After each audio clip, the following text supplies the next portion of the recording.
이용해서 내려가는 부분이에요. 자, 밑에 환자가 있어요. 우리가 환자가 매달려서 오래 제가 몇 분까지 하시면 돼요.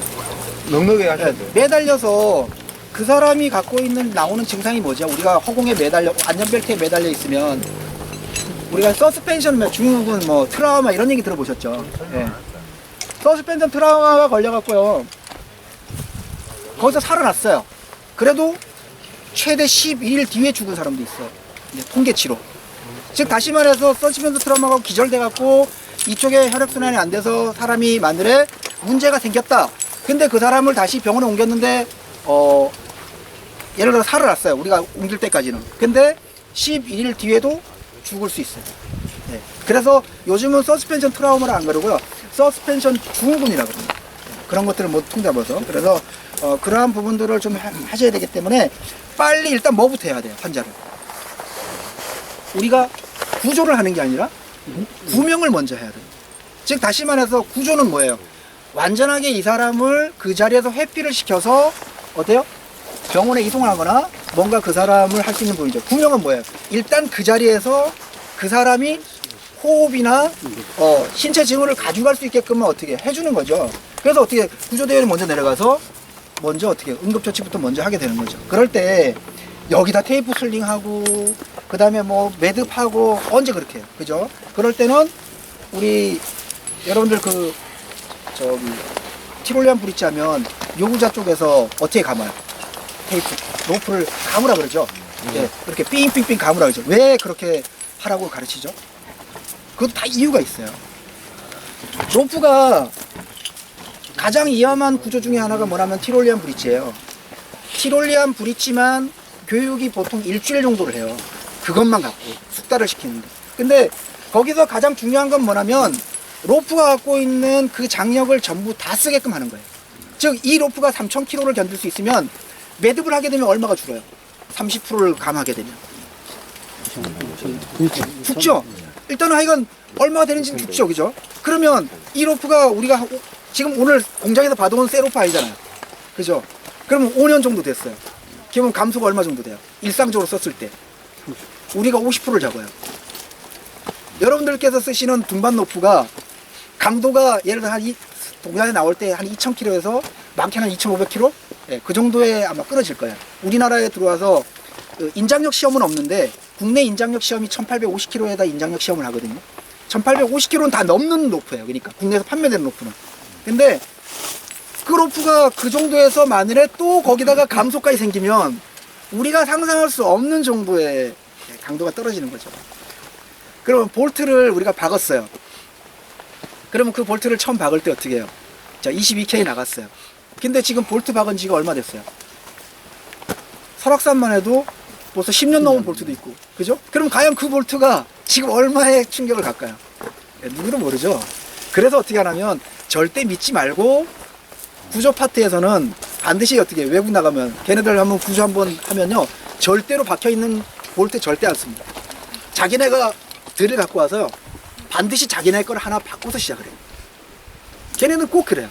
그만큼 그 자체를 갖다가 믿지를 않는 거예요. 마찬가지 우리도 등반을 할 때는 어차피 추락이라고 하는 것이 하나의 등반의 한 파트이기 때문에 그렇게 하지만 구조에서는 추락 계수가 0.25인데 거의 추락을 시키지 말라는 얘기거든요.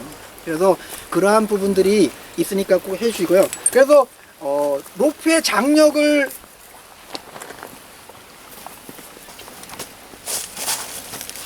그대로 가져가는 매듭이 딱 두 가지가 있어요. 그게 뭐냐면 무장력 히치라 그래갖고요. 여러분들이 잘 아시는 거. 둘, 세 번. 좀만 도와주세요. 나 이거 내 등반 높은데. 4번에서 6번 정도. 그 다음에 카라비나 끼워서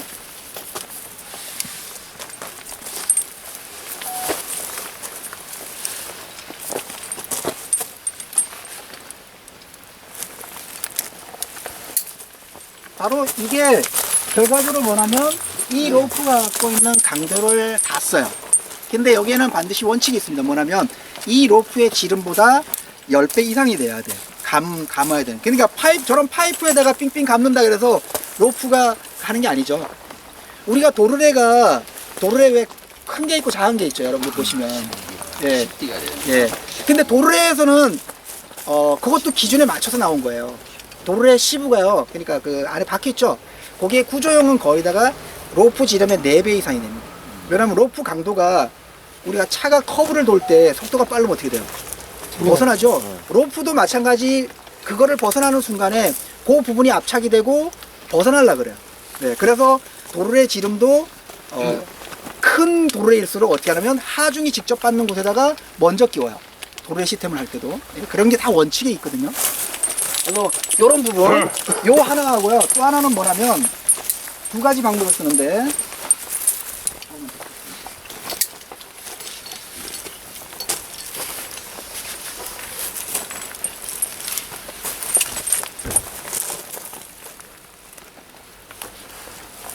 여기다가 단순하게 매듭을 하나 연 다음에 카라비나 해서 끼우는 방법, 여기 2가지 방법을 씁니다. 그래서 보통은 만약에 우리가 구조대원이 급하게 빨리 내려가서 한다 그러면 이 방식을 쓰는 게 아니라 아까처럼 그냥 돌려서, 보통 돌려서 이거 안 끼우시고요 그냥 이렇게 걸어놔도 크게 문제가 없습니다. 로프가 좀 여유 있게 해갖고 해서.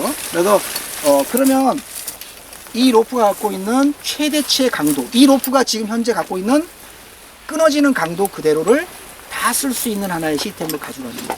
그래서 구조대원은 먼저요 하강해서 내려가서 하고요. 네. 그 다음에 나머지 팀들은 이제 구조할 준비를 하고 있는 거예요. 그러면 응급처치에서 할 동안에 여기서는 시스템이 다 완성이 됐기 때문에 어떻게 해요? 올리거나 내리거나 둘 중에 하나일 수가 있겠죠. 지점에 기름이 로프에 몇 배라고? 지금 10기라고 그랬어요. 예, 10배. 감화는 10배고요. 도르래에서는 우리가 4배 정도를 그래서 그러니까 모든 장비가요 그냥 회사에서 임의대로 만드는 게 아니라 뭐 CE나 아니면 UIA나 아니면 NFA나 이런 기준들이 있어요. 걔네들이 그 기준에 맞춰야지만 그 장비를 판매할 수가 있어요. 그래서 다 거기에 맞춰서 나왔다는 걸 갖다가 좀 아시면 됩니다. 네, 그래서 구조 그 매직 중에 이제 트랜스포머라 그래요. 그래서 변신이 가능하다 그래서. 그리고 제가 꼭 부탁드리고 싶은 게 뭐가 있냐면 매직을 하실 때 항상 어떤 일정한 패턴을 주세요. 그러니까 모두가 다 똑같을 필요는 없거든요. 아까 뭐 우리 장담이 하셨더니 손가락 낄 때 내가 왼손이 올라가고 오른손이 올라가듯이 자기가 편한 부분이 있어요. 근데 그 편한 부분이 있는데도 불구하고 어떤 때는 왼쪽으로 올렸다, 어떤 때는 오른손으로 올렸다 이러면 이게 아주 암흑천지나 굉장히 나쁜 환경 속에서는 전혀 안 될 수가 있거든요. 그래서 로프 매듭을 하실 때는 제가 하는 방식이 뭐 옳다는 게 아니라 하나의 패턴을 항상 똑같이 일정하게, 우리 구조대에는 예를 들어 팔자 고리 매듭을 할 때는 항상 뭐 어떤 식으로 한다든가 이런 어떤 패턴을 좀 가지고 가시는 게 가장 좋을 것 같아요. 자,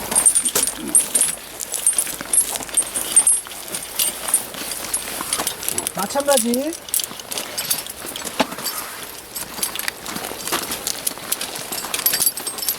이 각도 몇 도가 가장 좋죠? 네, 그죠? 네. 90도 이상은 넘기시면 안 되고요. 나중에 이제 기회가 되면 제가 이제 팩터라든가 김대장님. 아니면 그 노래 시스템에 관해서 언젠가 한번 같이 할 수 있는 기회가 있을 텐데 그때 조금 더 심화 있게 하시면 충분하게 왜 각도가 그 나오는 거에 대한 부분에 대한 이해를 좀 하실 수가 있는데 그런 거는 이제 앞으로 좀 더 심화 과정을 통해서 아마 좀 할 수가 있을 거예요. 그래서 중요한 거는 지금 저기에 테이프 슬링이 있다 그러면, 자, 테이프 슬링이 있다 그러면 이 상태에서 그냥 우리가 할 수가 있어요. 자, 볼게요. 먼저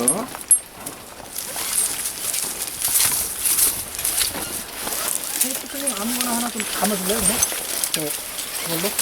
아니, 그걸로 하지 말고 그냥 테이프 있는 걸로.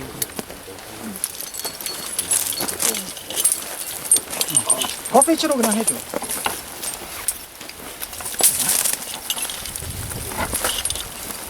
우리 저기 그거 아시죠? 이렇게 해서 우리가 이렇게 하면 이중팔자 나오죠. 그죠? 네, 이중팔자. 여기서 이중팔자 나오는데 여기서 요거 하나만 요렇게 돌린 다음에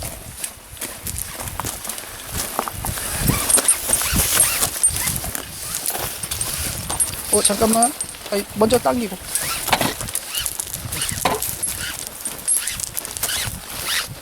끼워주세요.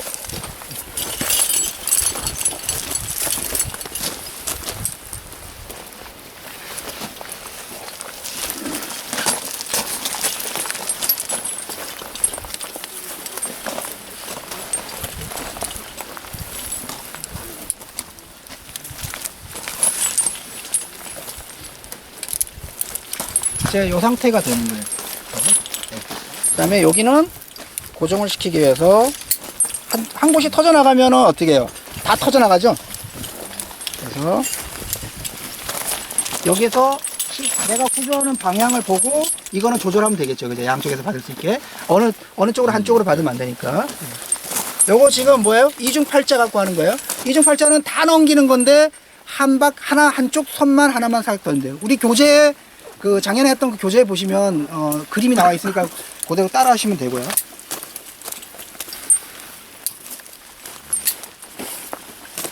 여기서 질문 혹시 있으면 질문하셔야 됩니다. 왜냐하면 이 질문하고 그걸 필요하신 분들이 의외로 많더라고. 그래서 교육하실 때 혹시라도 아무튼 강사님도 대장님들이니까 질문 안 하시면 학생들이 분명히 이런 부분에 분명히 질문을 할 거란 말이에요. 그럼 문제가 돼 이게 답변을 못하면은.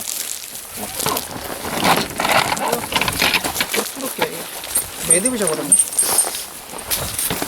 자, 요거 지금 아시겠죠? 이건 간단한 방법 중에 하나거든요.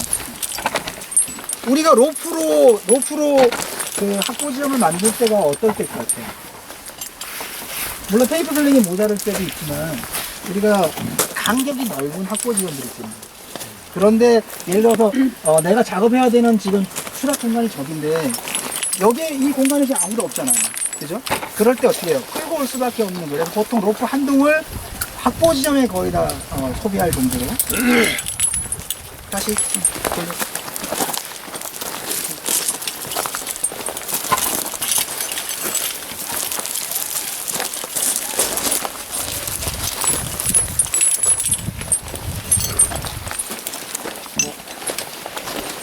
자, 우리가 보울라인을 하실 때 보면, 자, 보울라인이 제가 하는 게 맞나 보세요. 자, 여기 보울라인 맞죠? 그죠? 네. 그러면 우리가 저거와 저거를 연결해서 할 때는 우리가 아는 보울라인은 지금 이거밖에 없죠. 우리가 지금 알고 있는 보울라인은 보통 끝에서 끝선을 연결해서 하는 보울라인 정도. 근데 여기서 이제 발상을 좀 바꿔 보시면 요거를 한 줄로 보는 거예요. 요거를. 자, 내가 요거를 한 줄로 보고 항상 패턴을 그랬죠. 제 패턴대로 해볼게요. 제 패턴은 그대로 나가서 네. 그러면 어떻게 돼요? 여기 넓은 데가 나오고 작은 데가 나오죠. 그죠? 그러면 넓은 데도 해보고 작은 데도 한번 해보세요. 자, 만일에 이제 여기 딱 붙는 넓은 공간이 나오고 좁은 공간인데 작은 공간 들어갈게요. 작은 공간 들어가서 두 개를 잡고 이걸 살 당겨서 이렇게 하면 돼요. 이게 어떤 모습이에요? 우리 알고 있는 보울라인의 뒤집어 빈 모습이에요. 이렇게. 자, 이 상태에서 이게 어떤 거죠? 우리가 요세미테식이죠? 그죠? 예, 요세미테식 보울라인.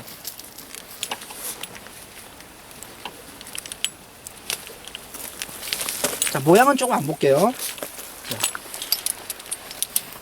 그러면 결과적으로 이 상태에서 내가 양쪽에 합고지를 만들고 결과적으로 이거는 뭐가 돼요? 여기다 합국이 걸고 어떻게 해요? 이 줄의 맨 끝선부터 해서 구조를 내려주거나 뭐 요거를 내려주거나 아니면 올리는 작업도 마찬가지. 여기가 하나의 확보 지점이 되는 거죠. 만일에 이게 공중에 떠야 된다 그러면 앞에 저런 나무 하나에다가 뭐예요? 연결만 하나 시켜주면 얘는 공중에 떠 있죠. 근데 힘으로 저쪽을 당기는 게 아니라 우리가 그걸 프론트 떠 있는 거를 프론팅 포인트라 그러는데 여기다가 저쪽하고만 살짝 연결시켜주면 얘는 항상 떠 있게끔 되는 거예요. 그래서 여기다 뭐냐면 포를 달고 예를 들어 이게 포라 그러면 포를 달고 저쪽에다가 하나 살짝만 연결시켜주면 나머지 이쪽에서 작업을 할 때 얘는 항상 어떻게 떠 있게 되죠. 그러면 좀 다른데 저기서 당기는 거는 그냥 아무거나 설림 갖고 해도 상관없어요. 왜냐면 힘을 받는 게 아니라 힘을 어차피 이쪽으로 받잖아요. 거의 네. 가라비나.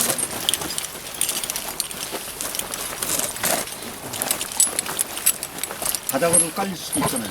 그러니까 지금 그 질문이 나와야 되는 거예요. 바닥을 깔리고 하고 예. 시대하고 예. 그 차이. 예. 예. 예, 잠깐만요.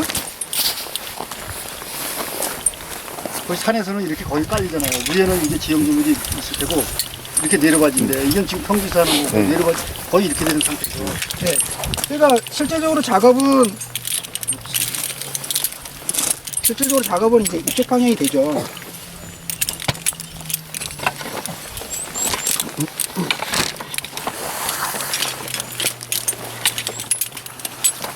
그러니까 어떻게 하는 게 정답인 게 아니라 내가 처해 있는 환경이나 상황에 따라서 지금 어떤 변화를 줄 것인지에 관한 그거예요. 그러니까 우리는 뭐냐면, 자, 등반은 내가 딱딱 정해져 있는 포인트만 이용을 해서 내가 확보를 하고 확보지를 만들기 때문에 갑자기 상황이 바뀌고 전혀 없는 곳에서 뭔가를 만들어라 그러면 순간적으로 패닉이 오는 거예요. 근데 어느 지점이 됐든 다양성 있게 내가 원하는 방향으로 확보지을 만들어낸다 그러면 뭐든지 다 할 수가 있겠죠. 다만 이거는 내가 바닥에 앉아서 띄우게 되면 이게 없다 그러면 어떻게 해요? 저쪽으로 힘을 받고 쭉 갈 때는 상관이 없는데 만약에 당길 때는 저쪽으로 갔다가 왔다 그러잖아요. 근데 여기서 어떻게 해요? 지금 이쪽에서 여기서 대원 확보를 볼 때 왔다 갔다 하면서 어떤 유격이 없어져 버리는 거죠. 그래서 제가 말씀드리고 싶은 건 뭐냐면, 자, 여기에는 이런 상황에서는 이렇게 확보를 보는 거다, 확보 지점 만드는 거다가 아니라 이 상황에서는 이렇게도 만들 수 있고 저렇게도 만들 수 있고, 다만 현장에 따라 다만 가장 중요한 건 뭐냐, 우리가 구조 파트에서 확보 지점은 어떤 강도를 얘기 안 하죠. 뭐냐면 완전히 튼튼한 거와 그렇지 않은 거예요. 두 개의 차이. 완전히 튼튼한 건 어떻게 해요? 누구나 인정할 때 그냥 쓰면 돼요. 근데 완전하게 튼튼하지 않으면 반드시 나눠주거나 아니면 뒤로 더 튼튼한 것이 있다 그러면 작업을 하는 과정에서도 뒤에다 연결을 시켜줘야 돼요. 자, 여기까지 이해 가시나요? 네.